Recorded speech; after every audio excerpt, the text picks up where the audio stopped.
नमस्कार साथियों, स्वागत है आप सभी का ज्ञान भूमि के यूट्यूब चैनल पर। हम सभी इसके पहले 7 नंबर श्लोक तक, पूर्व में के 7वें श्लोक तक प्रश्नों का अध्ययन किए, प्रश्नों का समाधान किए। अब उसके बाद श्लोक है त्वामारूढ़म पवन पदवी मुद्गृहीताल कांता प्रेक्षिष्यन्ते पथिकवनिता प्रत्यादासु सन्त्यः कः सन्नद्धे विरह विधुरां त्वयि उपेक्षेत जायां न स्यादन्योप्य हमिव जनो यह पराधीन वृत्ति। आसु सत्य होगा यहाँ पर। तो इस श्लोक से किस तरह के प्रश्न बन सकते हैं, चर्चा किया जाए। कि दृग्जनाः जायाम उपेक्षयति, किस तरह के लोग जाया की उपेक्षा करते हैं। उपेक्षति, उपेक्षा करना का तात्पर्य तो आप समझ ही रहे हैं। एक शब्द है अपेक्षा और एक शब्द है उपेक्षा, एक है अपेक्षा। दोनों एकदम विपरीत संबंध रखते हैं। एक का अर्थ होता है कि आपसे मतलब है, आपसे प्रयोजन है, और एक का मतलब है कि आपसे प्रयोजन ही नहीं है, आपके बिना सारा काम हो जाएगा, आपकी कोई अपेक्षा उपेक्षा नहीं है। तो अपेक्षा जो है वह आपसे कोई मतलब है वाला में है, और उपेक्षा वाला मतलब कि आपको किनारे कर दिया गया, नज़रअंदाज कर दिया गया। तो किस तरह के लोग अपने पत्नी को नज़रअंदाज कर दे, छोड़ दे, उसके बारे में न सोचे, वही पूछा गया है। तो श्लोक में क्या बताया गया, कह सन्नद्धे विरह विधुराम त्वयि उपेक्षेत जायाम। और कह है वहां पर कि किसी का नाम निश्चित नहीं है, लेकिन ऐसा कौन होगा जो तुम्हारे सन्नद्ध होने पर, तुम्हारे समीप होने पर, तुम्हारे आने पर विरह से व्याकुल अपने पत्नी की उपेक्षा करेगा। तो उपेक्षा आप समझ गए ना, तिरस्कार कर लीजिए, त्याग कर कह लीजिए, उसको नज़रअंदाज कह लीजिए। अब जिस तरह की उपेक्षा है उस तरह का अर्थ इसमें निकल आएगा। और अपेक्षा में हम उससे कोई मतलब रखते हैं, उसके बिना हमारा काम सिद्ध नहीं हो सकता है, उस कार्य की सिद्धि के लिए उसकी अपेक्षा है। तो यह अपेक्षा और उपेक्षा में अंतर है। तो पराधीन वृत्ति जो रहेगा वही जाया की उपेक्षा करेगा, नहीं तो नहीं करेगा। मेघ के आगमन के समय तो जरूर नहीं करेगा। तो विकल्प बी, पराधीन वृत्तयः कीदृग्जनाः उपेक्षयति, तो पराधीन वृत्तयः। ठीक है। अगला, मेघः काः प्रेक्षिष्यन्ते, मेघम काः प्रेक्षिष्यन्ते, मेघ को कौन देखेगा, कौन देखेंगी, काह है ना, तो कौन देखेंगी। तो बताइए, पथिक वनिता का चर्चा है, तो कोई और भी शब्द है जो इसके साथ तालमेल बना सकता है क्या।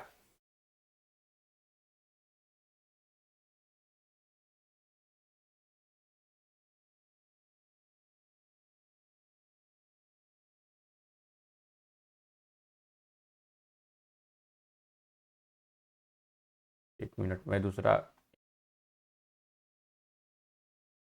मेघम काह प्रेक्षिष्यन्ते पथिक वनिता, और कैसे देखेंगी, अपने बाल को ऊपर उठा करके, क्योंकि आंखों की दृष्टि साफ साफ देख सके कि हाँ ये मेघ है, और मेघ के आगमन पर भी बहुत कुछ होना है, इसीलिए वो देखती हैं। आगे अभी चर्चा करेंगे कि क्या क्या होना है, किस उम्मीद से वो देखती हैं। तो मेघम काह प्रेक्षिष्यन्ते पथिकवनिता मेघम प्रेक्षिष्यन्ते, कुत्र आरूढ़ मेघम प्रोषित भर्तृकाः विलोकयिष्यन्ति। जो बात पहले, इसके जस्ट पहले वाले प्रश्न है, इस प्रश्न में कहा गया कि मेघ कौन देखेगी, तो शब्दावली बदल दी गई कि प्रोषित भर्तृका जो है वह मेघ को कहां पर आरूढ़ित मेघ को देखेगी। मेघ कहां पर आरूढ़ है तो देखेगी। आरूढ़ का अर्थ है स्थित। तो हमेशा मेघ किस पर स्थित होता है, हिमालय पर जाकर के तो स्थित होगा नहीं। यदि आकाश बोल दिया जाए तो चलेगा भी, लेकिन इस पद्य में तो शब्द आया है पवन पदवीम आरूढ़म त्वाम, पवन पदवी पर आरूढ़ तुमको, आरूढ़ मतलब स्थित तुमको, पवन के रास्ते से ही चलता है ना मेघ। तो पवनाध्वे, पवन का जो मार्ग है उसी पर स्थित होता है। विकल्प बी इसका सही होगा, और कोई सही नहीं होगा। तो कुत्र आरूढ़म पवनाध्वे या पवन पदवीम आरूढ़म मेघम प्रोषित भर्तृका विलोकयिष्यन्ति। कस्य प्रत्ययात विलोकयिष्यन्ति, यह होगा विलोकयिष्यन्ति, इसको थोड़ा सा सही करना होगा, विलोकयिष्यन्ति।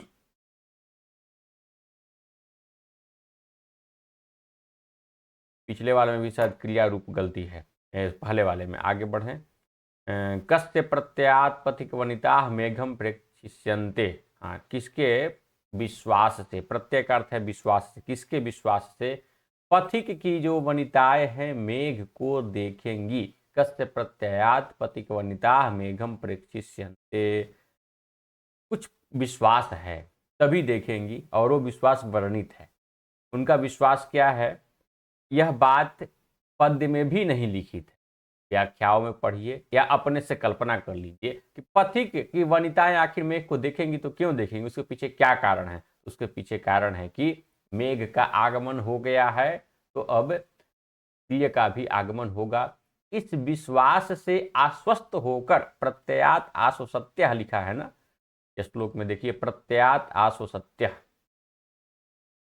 इस विश्वास से आश्वस्त होकर के पथिक की वनिता मेघ को देखेंगी तो क्षेत्रे अन्नोत्पादनम भविष्यतीति प्रत्ययात नहीं, जलस्य प्रतिपूर्तिम भविष्यतीति नहीं, वल्लभागमनम भविष्यतीति, वल्लभ का आगमन होगा।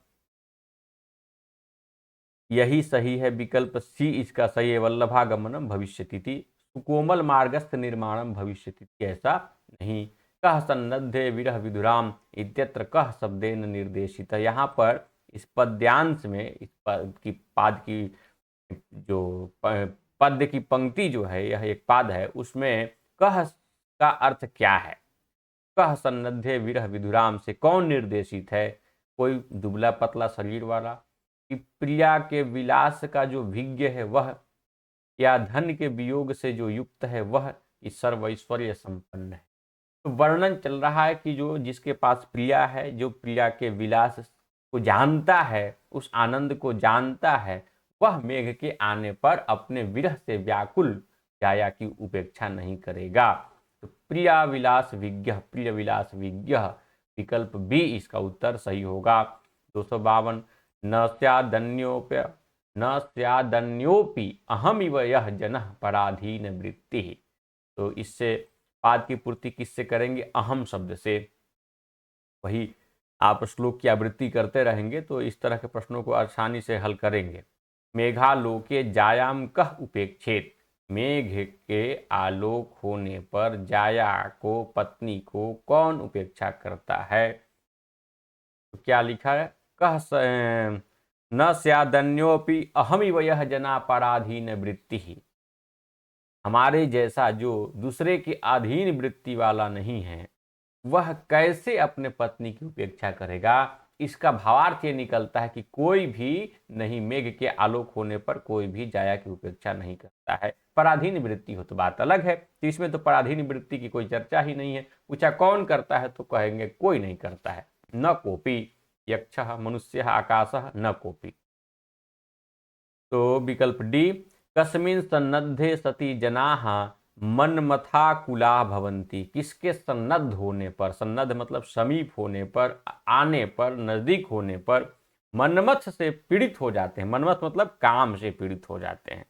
तो मेकह सन्नद्धे जो है ना, उसका भावार्थ ये शब्दशः, ये शब्द तो वहां नहीं लिखा है, ये कामार्ता ही प्रकृति कृपणा से शायद सोचा भी जा सकता है, लेकिन कुछ अंश उसका और सन्नद्धे की बात है तो इस श्लोक से भी संबंधित हो जाएगा कि मेघ के सन्नद्ध होने पर लोग मनमथ आकुल हो जाते हैं, मतलब मनमथेन आकुला, मनमथ आकुला, काम से पीड़ित हो जाते हैं। तो मेघ इसका उत्तर सही होगा, विकल्प सी। त्वामारूढ़ पवन पदवी मुद्गृहीताल कांता प्रेक्षिष्यन्ते इत्यत्र त्वाम इत्यनेन बोधितः। त्वाम पद से किसका बोध हो रहा है, तुमको ही देखेंगी ना, तो तुम कौन है, तुम यहाँ पर मेघ है, तो मेघ का यहाँ पर बोध हो रहा है। पवन पदवीम आरूढ़म त्वाम प्रेक्षिष्यन्ते, और कौन, पथिक वनिता। और कैसी विशेषता वाली है पथिक वनिता, तो उद्गृहिताल कांता। उत्गृहित अलक अंत, इतने शब्द है। ऊपर के तरफ ग्रहण किया गया है बाल का कोना, बाल जैसे अब यदि यहाँ पर आ गया तो ये बाल का कोना ही आ रहा है ना, तो इसी को ऐसे कर दिया जाएगा। तो उद्गृहिताल कांता यहाँ पर अर्थ वही है, बाल उठा करके देखेंगे, विकल्प सी सही हो गया। तामारूढ़ पवन पदवी मुद्गृहिताल कांता प्रत्यादासो सत्यः प्रेक्षिष्यन्ते। अब यह पद्य का जो शब्दों का क्रम है उस क्रम में नहीं लिखा, अन्वय के क्रम में है, तो बताएं कि क्या भर दिया जाए तो अर्थ निकल जाए। त्वाम आरूढ़म पवन पदवीम उद्गृहीतालकांता पथिक वनिता प्रत्यात आस सत्य प्रक्षिष्यन्ते। विश्वास से आश्वस्त होकर के तुमको देखेंगी। ठीक है, गृह वनिता, मेघ वनिता, विप्र वनिता, पथिक वनिता। पथिक वनिता इसका उत्तर सही होगा। त्वामारूढ़ पवन पदवी उद्गृहीताल कांता पथिक वनिता, और कोई वनिता की चर्चा नहीं है। विकल्प डी पथिक वनिता का यदि हम समास करें तो इसका विग्रह क्या होगा, इसमें समास तो है, तो पथिकों की पत्नी, वनिता है तो बहुत सारा कर दीजिए, पथिका नाम कर दीजिए, पथिका नाम वनिता। ठीक है, विकल्प बी उद्गृहितालकांता का, ऊपर के तरफ अपने बाल को उठाने वाली सब कौन है, तो वही है पथिक वनिता, बलाका नहीं। अलका की नारियां अभी इसकी चर्चा ही नहीं, क्योंकि रास्ते की पत्नियों की चर्चा है ना, रास्ते में जो पथिकों की वनिता है उनकी चर्चा है।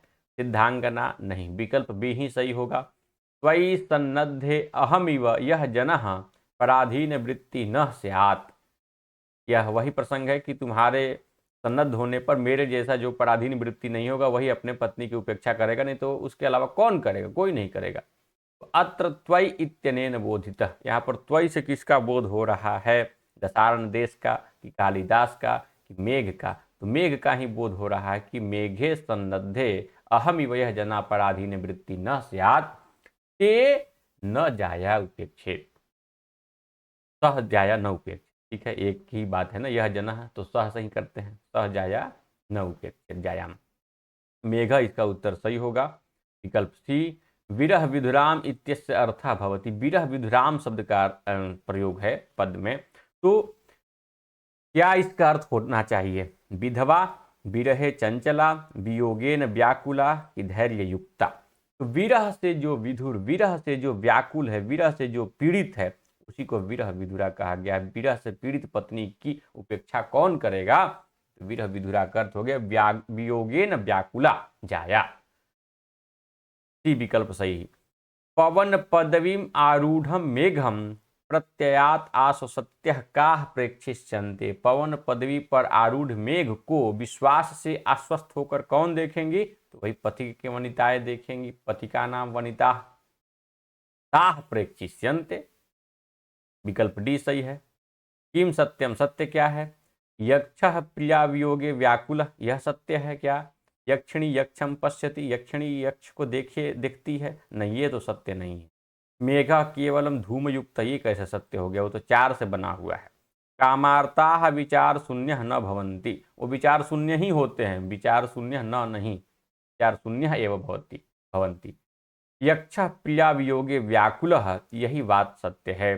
नुदति पदस्य को अर्थ, नुदति पद का क्या अर्थ है, स्वरयुक्त, चोरयति, आनंदयति, प्रेरयति। एक है नदति और एक है नुदति इसी में, तो नुदति का यहाँ पर अर्थ है प्रेरित करना।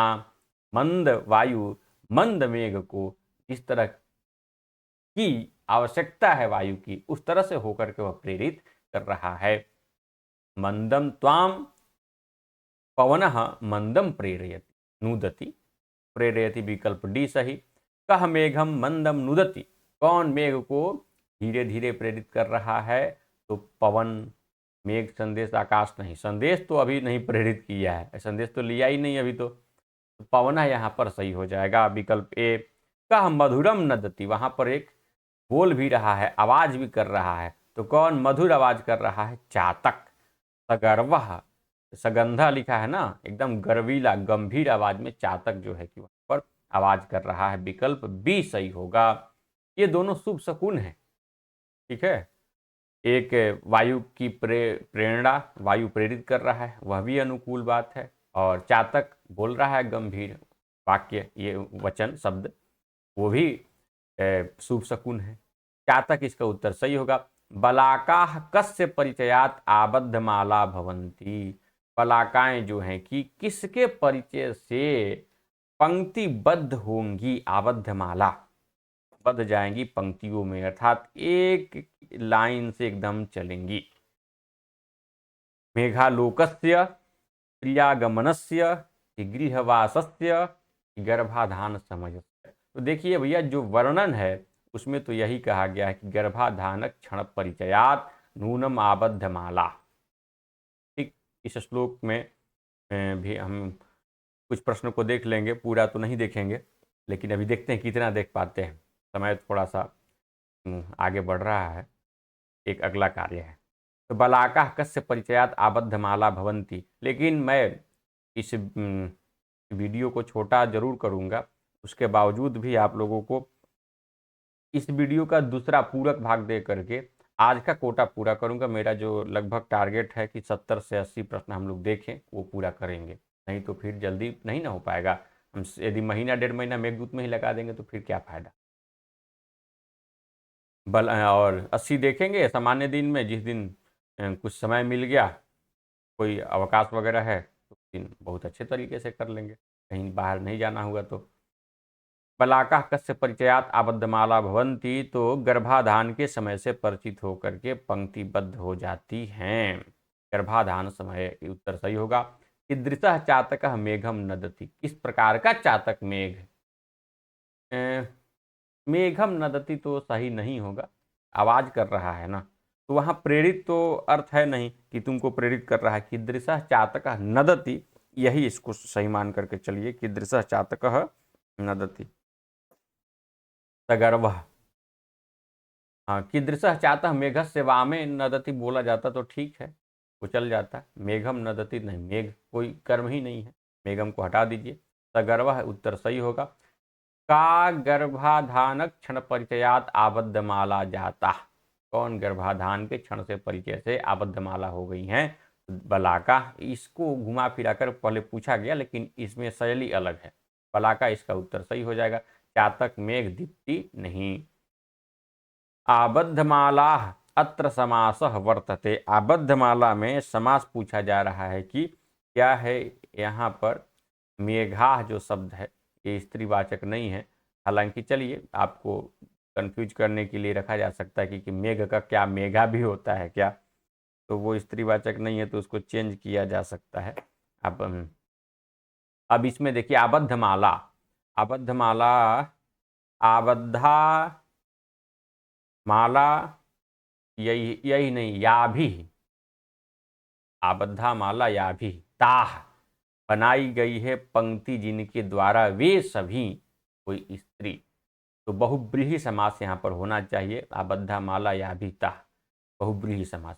ठीक है। मेघ का भी सेविष्यन्ते, मेघ किनके द्वारा सेवित होगा। तो अब का भी सेविष्यन्ते जो लिखा ये गलत है, सेविष्यते होना चाहिए था मेघ के अनुसार। सेविष्यन्ते इसलिए नहीं होगा कि काभी के अनुसार सेविष्यते तो नहीं चलाएंगे ना, काभी के अनुसार नहीं चलेगा, वह मेघ के अनुसार ही चलेगा। काभी मेघ सेविष्यते, तो बालिका भी, बलाका भी, देवांगना भी, दीप्ति भी, तो बलाकाओं से यही पंक्तिबद्ध होकर के मेघ की सेवा करेंगी। सेवा का तात्पर्य है कि उन्हें देखेंगी और उनका आनंद लेंगी। हम लोग जैसे बोलते हैं ना कि हम तो अभी धूप का सेवन कर रहे हैं, तो क्या धूप की सेवा करते हैं, वही सेवन वाला अर्थ यहाँ पर है। तो रहने देते हैं आज इतना ही। और ये जो कुछ आप देख रहे हैं इस सब कुछ इसी पुस्तक का अंश है। एकदम जिस क्रम से प्रश्नों को देखेंगे उसी क्रम से इसमें भी प्रश्न है। और ये 2069 प्रश्न मेघदूत के हैं, जिसमें 2069 को बढ़ा करके हम बीच बीच में बढ़ाने भी लगे हैं, 2-2, 3-3 हर एक वीडियो में बढ़ाते बढ़ाते आपको 2100 से ज़्यादा प्रश्न दे देंगे। और आप खूब अभ्यास कर लेंगे। इसी तरह से हम लोग एक एक पद्यों का देखेंगे। अभी जिस पद्य का आपने देखा है उस पद्य में कुछ और प्रश्न मैं आपको दिखाऊंगा, उसके बाद हम लोग इसको पूर्ण करेंगे। और इस पुस्तक को प्राप्ति के लिए आपके पास में ये नंबर है, नंबर पे आप कॉल करके कहीं पर भी मंगाइए और खूब अभ्यास करिए। इसलिए अभ्यास करिए क्योंकि आपने अध्ययन तो कर लिया है, अब आपको ज़रूरत है दूसरे के शैली में उन प्रश्नों का उत्तर देना जो उस पद्य से बनता है। ठीक है, मिलते हैं अगले वीडियो में। धन्यवाद। देखिए, प्रश्नों का अभ्यास आप वीडियो के माध्यम से तो करें ही, लेकिन मैं कहूँगा कि आप अपने से भी अवश्य करें। पहले अपने से कर ले तो ज़्यादा बेटर है, क्योंकि बस आपको केवल सुनना रह जाएगा और जो कुछ आपने शैली नहीं समझा है या हो सकता है कि कुछ प्रश्न नहीं समझ पाए हों, तो आसानी से वीडियो में उसको देख लेंगे। तो पहले अपने से, उसके बाद ही फिर वीडियो को विजिट करें तो ज़्यादा बेटर है। ठीक है, धन्यवाद।